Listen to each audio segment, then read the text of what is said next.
आयुष कोमकर याचं वय फक्त 18 वर्षांचं होतं जेव्हा त्याने या जगाचा निरोप घेतला. तुम्हाला माहीत आहेच की तो पुण्यातील राहणारा होता. तो सिव्हिल इंजिनिअरिंगचा विद्यार्थी होता.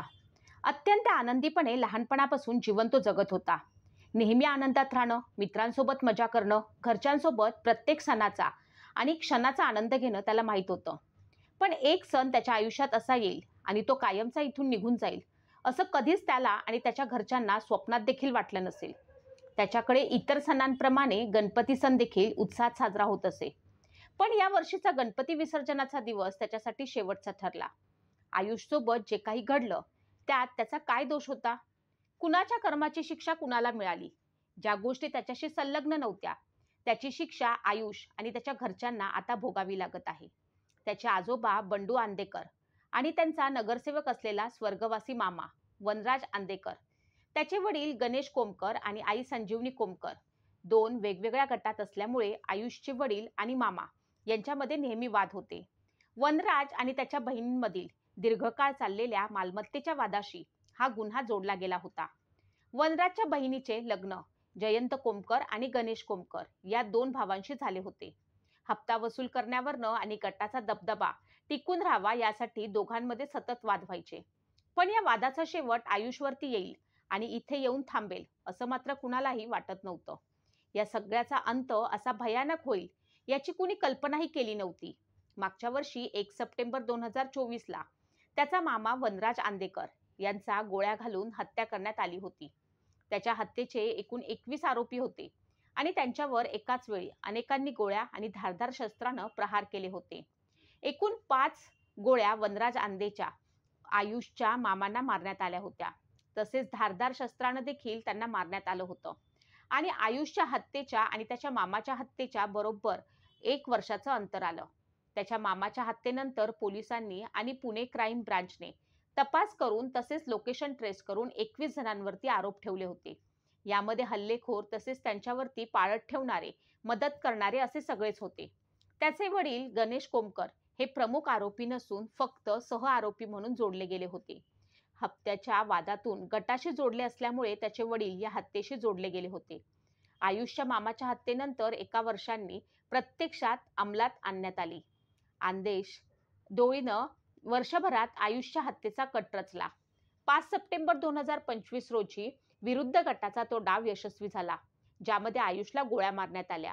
त्यामुळे हे सिद्ध झाले आहे की पैशापुढे आणि राजकारणापुढे नाती देखील किती कवडीमोल होतात. हे आता आयुषच्या घटनेवरनं तुमच्या लक्षात आलं असेल. या प्लॅनचा मुख्य सूत्रधार होता बंडू आंदेकर, म्हणजे नात्याने ते त्याचे आजोबा. आयुषच्या मध्ये एकूण 13 जणांवरती FIR दाखल करण्यात आली. यामध्ये बंडू आंदेकर, कृष्णा आंदेकर आणि वाडेकर कुटुंबीय यांचा समावेश आहे. परंतु आतापर्यंत 6 आरोपींना पोलिसांनी ताब्यात घेतलं आहे, ज्यामध्ये गोळीबार करणारे अमन पठाल आणि यश पाटील हे आहेत. आयुषवर भवानीपेठ पुणे येथे लक्ष्मी कॉम्प्लेक्स या अपार्टमेंटच्या बेसमेंट पार्किंग एरियात आयुषची दुचाकी पार्क करत असताना त्याच्यावर गोळीबार करण्यात आला, ज्यामध्ये गोळ्या आयुषवरती झाडण्यात आल्या. त्या दिवशी पुण्यातील भवानीपेठ भागामध्ये गणेश उत्सवाची धामधूम सुरू होती. रस्त्यावर DJ, ढोल, ताशे, आरत्या, गाण्यांचा आवाज चालू होता. त्यामुळे परिसरामध्ये प्रचंड गर्दी आणि आवाज होता. याच वेळी आयुष लक्ष्मी कॉम्प्लेक्सच्या इमारतीच्या बेसमेंटमध्ये दुचाकी पार्क करण्यासाठी गेला. गर्दी आणि डीजेच्या आवाजातच काही जण आधीच दबा धरून बसले होते. तो खाली गाडी पार्किंग करण्यासाठी पार्किंग एरियात उतरला. त्याच्यावरती जवळून गोळीबार करण्यात आला. गर्दीमध्ये आधी लोकांना वाटलं की फटाके वाजवण्यात आवाज आहे, पण लगेच लक्षात आलं की हा फटाक्यांचा आवाज नसून गोळ्या झाडल्याचा आवाज आहे. त्याच्यावर त्यांनी काहीही विचार न करता 9 गोळ्या झाडल्या आणि तो जागीच कोसळला. हल्लेखोर याच गर्दीचा फायदा घेऊन तेथून पसार झाले. याचाच अर्थ तिथे जे मारेकरी आले होते त्यांनी अगोदर आजूबाजूच्या परिसराचा मागोवा घेतला होता. आपण कशा प्रकारे आपला कट यशस्वी करू शकतो यासाठी त्यांनी योजना आखली आणि त्याप्रमाणे त्यांनी सर्व काही केले. पण यामध्ये भांडण मोठ्यांचे होते. त्यात त्या आयुषचा काय दोष होता? जे भांडण मोठ्यांचे होते ते भांडण त्यांनी मोठ्यांमध्येच मिटवायला हवे होते.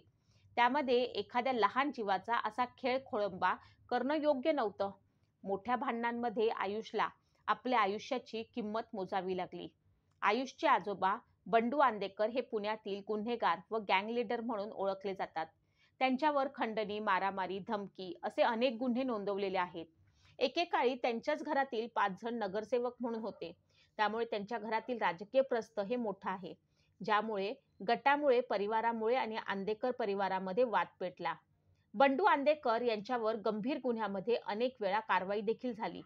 पण काही वेळा पुराव्याअभावी ते निर्दोष सुटले. ते पुण्यातील गुन्हेगारी टोळीचे प्रमुख आहेत. त्यांच्या मुलाचा खुनाचा बदला घेण्यासाठी त्यांनी आपल्या नातवाचा बळी घेतला. बंडू आंदेकरनं मुलाच्या जाण्याचं दुःख काय असतं हे समजावं यासाठी आरोपी गणेश कोमकरचा मुलगा आणि स्वतःचा नातू आयुष कोमकरला संपवलं. या हत्येसाठी अत्यंत नियोजनबद्ध पद्धतीने कट रचण्यात आला होता. कारण मारेकरांनी आयुष कोमकरला गोळ्या घालून ठार मारल्यानंतर या परिसरात स्पीकरवर टपका रे टपका एक और टपका हे गाणं वाजत होतं. जेव्हा आयुषची हत्या झाली तेव्हा तो त्याचा लहान भाऊ अर्णव कोमकरला क्लासवरनं घरी आणण्यासाठी गेला होता. त्याला घराच्या खाली आणल्यावर आयुष कोमकर पार्किंगमध्ये गाडी लावत असताना त्याच्यावर जवळपास 12 गोळ्या झाडण्यात आल्या. त्यापैकी 9 गोळ्या आयुष कोमकरच्या शरीरात शिरल्या होत्या. त्यावेळी अर्णव कोमकर हा जवळच होता. त्यानं सांगितले की पहिल्या 2 गोळ्या लागल्यावर आयुष जमिनीवर पडला. त्यानंतर पोलिसांना येण्यासाठी अर्धा तास गेला. रुग्णवाहिका 40 ते 50 मिनिटांनी आली. तोपर्यंत त्यांच्या बिल्डिंगमधील एक डॉक्टर होते. त्यांनी आयुषला तपासले. ते रुग्णवाहिका बोलावण्यासाठी प्रयत्न करत होते. मात्र ही पोलीस केस असल्याचं सांगण्यात आलं. तोपर्यंत आयुषचा मृतदेह तिकडेच पडून होता. आयुषवर गोळ्या झाडून तिथून निघून जाताना दोन्ही मारेकऱ्यांनी म्हटलं, इथे फक्त कृष्णा आंदेकर आणि बंडू आंदेकर चालणार, बाकी कोण नाही. आमच्या नादाला लागणार त्याचं असंच होणार. आयुष कोमकरच्या अंत्यसंस्कारासाठी त्याचे वडील गणेश कोमकर याला तुरुंगातून पॅरोलवर सोडण्यात आले होते. त्याला नागपूर मध्यवर्ती कारागृहातून पुण्यात आणण्यात आले. आंदेकर गँगचा धोका लक्षात घेऊन गणेश कोमकरला कडेकोट पोलीस बंदोबस्तात वैकुंठ स्मशानभूमीत नेण्यात आलं. त्यावेळी स्मशानभूमीत जवळपास 100 ते 150 पोलीस हजर होते. यामध्ये पुण्यातील अनेक वरिष्ठ अधिकाऱ्यांचाही समावेश होता. आयुष कोमकरच्या अंत्यविधीला तब्बल 125 नातेवाईक उपस्थित होते. त्या सर्वांची तपासणी करून त्यांना स्मशानभूमीत सोडण्यात आलं. गणेश कोमकरला पोलिसांच्या गाडीतून खाली उतरवण्यात आल्यानंतर त्यानं आयुषने त्याला जेलमध्ये पाठवलेलं ग्रीटिंग कार्ड सगळ्यांना उंचावून दाखवलं. यानंतर गणेश कोमकर आपल्या मुलाच्या मृतदेहापाशी गेला. आयुषचा मृतदेह पाहताच गणेश कोमकरने हंबरडा फोडला. आयुषला घरी गोविंदा नावानंही हाक मारायचे. गणेश कोमकरने त्याचा मृतदेह पाहताच त्याला म्हणाला, हे गोविंदा परत ये, झोपलाय तो, पप्पा आलेत, उठायला सांग त्याला. हे काय झालं? चूक असतानाही माझ्या मुलाला शिक्षा भोगावी लागली, असे गणेश कोमकर रडत बोलत होता. खरंच हे सत्य आहे. त्याची काहीही चूक नसताना त्यालाही शिक्षा भोगावी लागली. जेव्हा माणसाची सतसत विवेक बुद्धी काम करणं बंद करतं तेव्हा माणूस अशा चुकीच्या गोष्टींकडे वळतो की ज्यामुळे त्याला स्वतःची नाती आणि दुसऱ्यांची नाती देखील कळत नाहीत. आज या राजकारणामुळे आणि पैशांमुळे एका आजोबांनी आपल्याच नातवाचा बळी घेतला. इथे नातं कोणत्या टोकाला जाऊन पोचलं आहे याची कल्पना आपण करू शकत नाही. तुम्हाला याबद्दल काय वाटतं? तुमचं मत नक्की नोंदवा.